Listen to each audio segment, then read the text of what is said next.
I want to start today with something I've mentioned before, but I think it's really time to have a more detailed conversation about. And this is what I'm calling, and some others are calling, coronavirus vaccine alarmism, which really has to stop. Now, I want to be really clear. Coronavirus vaccine alarmism, I'm not talking about anti-vax people here. I'm not talking about people who say the vaccine is unsafe or that it's microchipped, or that Bill Gates has some nefarious role to play, or that it's a population control device, or that it modifies your DNA. That's anti-vax. What I'm talking about here is what I guess makes sense to call vaccine alarmism, which is people who are fine with vaccines, as far as we know, but the sort of disproportionate focus on the vaccines aren't 100% effective. We don't know if anything can change when you are vaccinated, and other types of talking points that are inadvertently maybe reducing interest in the vaccine, and by so doing are actually going to have the effect of extending the pandemic. The New York Times had a great article about this called Vaccine Alarmism by David Leonhardt, looking at the costs of vaccine alarmism. And in the article, David points out that there are hot takes and opinion pieces being widely published right now that start with something like, listen, the coronavirus vaccine is not 100% effective. If you are vaccinated, you might still be able to transmit the disease to other people. The variants might make the vaccines irrelevant, and no one's behavior can change even when vaccinated for a really long time without making it clear what needs to change for people's behavior to be able to change. And when you kind of take it all together, it starts to sound like, well, the pandemic will never end and the vaccine changes nothing for me. So why even go through the hassle of looking for an appointment and getting a vaccine, especially if it's not 100% effective and you can still transmit the disease and you can't change your behavior in any way for the foreseeable future. Now, if you break down, it actually functions much like a conspiracy theory. You hear it all together and it's like, wow, yeah, that's a lot. But if you break down each piece into its component parts, you find that while there is some truth to each individual claim, there is so much missing context, and you end up with a completely distorted view about vaccines. Let's actually do it and break it down. For example, the vaccine is not 100% effective. Okay, yeah, that's true. But with the Pfizer and Moderna vaccines at 92 to 95% effective, these are some of the most effective vaccines in the history of vaccination. And importantly, not only are they 92 to 95% effective, they are almost 100% effective at preventing serious COVID.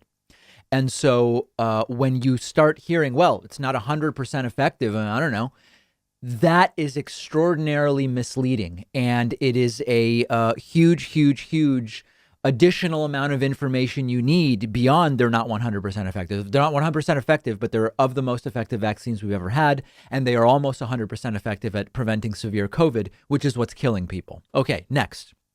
It is true that vaccinated people may still be contagious. What that means is that the phase 3 trials on which the vaccines were approved didn't look at the effect of the vaccines on transmissibility. However, early data from Israel suggests that what was expected is what is happening, which is that these vaccines, Pfizer and Moderna, do reduce transmission. Again, it's not been studied and reported in a peer-reviewed study, and we want to be careful. But the early information from Israel corroborates what was expected, which is that we expected the vaccines would cut transmission. Hasn't been studied in the way that it needs to be studied. So then we get to, even if you get a vaccine, you can't change your behavior for a really long time. Okay, let's dig into that in more detail.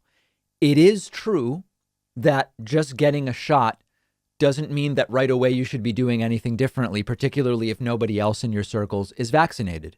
But once you are fully vaccinated, meaning you're 7 days past your second dose, the risk from being with other fully vaccinated people, especially if they work from home, is very low.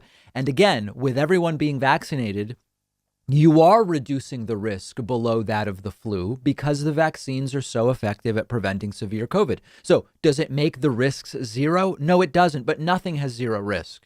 During flu season, particularly with flu vaccines only 20 to 50% effective, we are accepting a certain level of risk when we're around people during that time.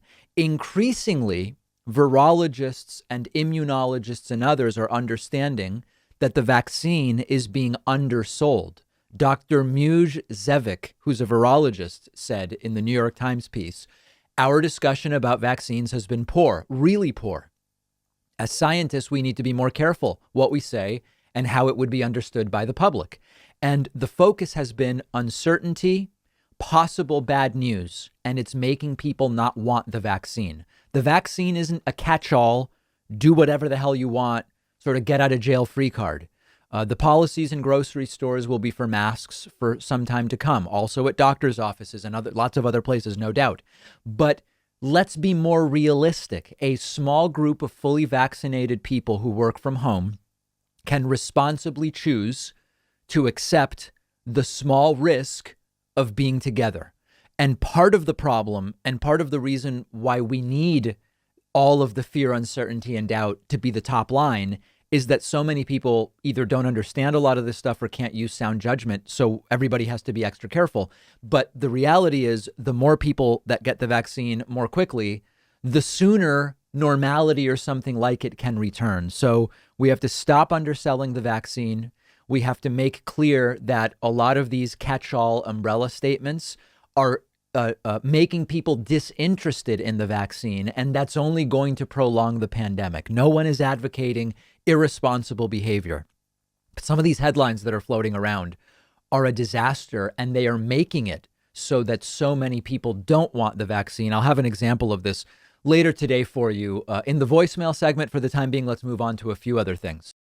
One of our sponsors is privacy.com. They're giving you $5 when you sign up for their completely free service at privacy.com/Pakman. I've been using Privacy for a little over a year now. You've heard me talk about it before. It's a lifesaver, and here's how it works. It takes just a couple of minutes to set up. Anytime you buy something online or on the phone, instead of actually using your real credit card number, the Privacy app and the browser plugin let you give each company a randomized virtual credit card number that you create out of thin air. It'll even autofill the card number with one click. And the payment is taken out of your checking account without the merchant ever knowing your real information. So this allows you to keep your banking information secure, but also to take control of your finances. You can create up to 12 of these virtual credit cards a month. You can set spending limits. You can freeze them.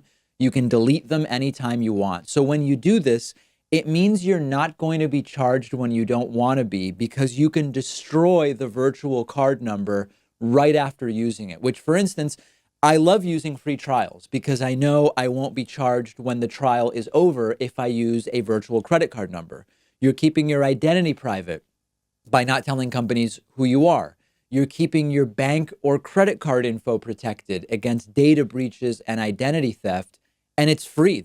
And like I said, you'll get $5 to spend when you sign up at privacy.com/Pakman.